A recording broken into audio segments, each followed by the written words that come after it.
Jessica Anderson, president of the Sentinel Action Fund, Dimitri Melhorn, founder of Oakland Corps, an organization dedicated to defending democracy, joins us. Nice to have both of you. Appreciate it. Dimitri, did any of those ads, any of those people speaking seem all that authentic to you? Well, I'm not the target voter. 90% of the electorate has made up their minds, and so you're looking at those little slivers. You've been asking a lot about the gender gap, all the men who are voting for Trump, all the women who are voting for Harris, and this is an effort by Harris to try to make it about manhood. You don't seem convinced, Jessica. I think that ad is very cringe, as the kids say. I didn't love it. I think that it's certainly missing the mark when it comes to trying to pull men and women over to Harris's side. But I think what's really interesting that's happening is more the conversation on the right now, where you have Donald Trump and J.D. Vance really trying to close the gap with women, and specifically on the issue of health. Make America healthy again. It's not for nothing that is this kind of sleeper issue that is moving through and bringing these new female voters with the MAGA moms to the forefront. I mean, this is nutrition, kids, chemicals in our foods, all of this at play. All right, this is Donald Trump. And for a while, he was really focused on the women's issue. He had some, maybe the kids would call cringe lines in that vein. Here's Trump saying he will be women's protector. Take a listen. I think women like me because I will be your protector, and I protected you for 4 years. You will be protected, and I will be your protector. Women.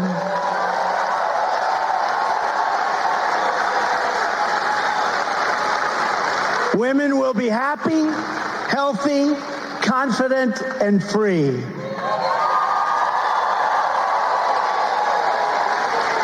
You will no longer be thinking about abortion. He hopes that women will no longer be thinking about abortion, I guess. Scott Traynor, 20 days left. I thought Dimitri made an excellent point that you're talking about a very small sliver, if there are any actual undecided voters out there. How many bad things can happen to Donald Trump? How many bad things can happen to Kamala Harris between now and November 5th? Well, given the news cycles we've been over through the last 2 years, a lot can happen in just an hour, right? I mean, look, we've had But can it happen and it actually matter? That is the good question. Look, I don't think we're going to see any 5 or 6 point swings. That's just not what we're going to see. We might see a half-point swing, maybe a 1 point swing. In all these battleground states, all the margins are within 3 points. So we're not going to see anything big, but the margins are so small, even small swings could mean something. Let me see if I can get an agreement from both of you guys that this is really much more about turning out the decideds and keeping the decideds decided than it is convincing the undecideds. I don't agree with that entirely. I do agree with Leland's with the broad question that you were asking about kind of how this is going, but a lot of it is going to be people who are going to vote and have not yet decided which side they hate more.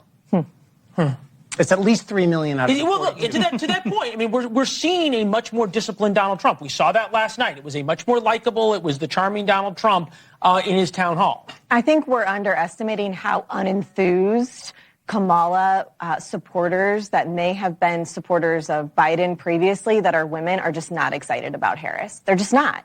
And you're seeing it again on this issue of safety and security. When Trump says, I'm going to be your protector, he's talking about moms wanting safe neighborhoods, moms wanting safe schools for our kids. Harris can't talk about that in a way that actually gets us excited and feels like we can trust her. That's falling flat. She talked about it in her book, and shockingly enough, did anyone read it? 24 hours after major charges of plagiarism of a presidential candidate in their book, and nobody's talking about it. So there is that. Thank you both. Sorry, we're going to have to run because we want to make sure we have time for the Trump rally coming up here in a minute.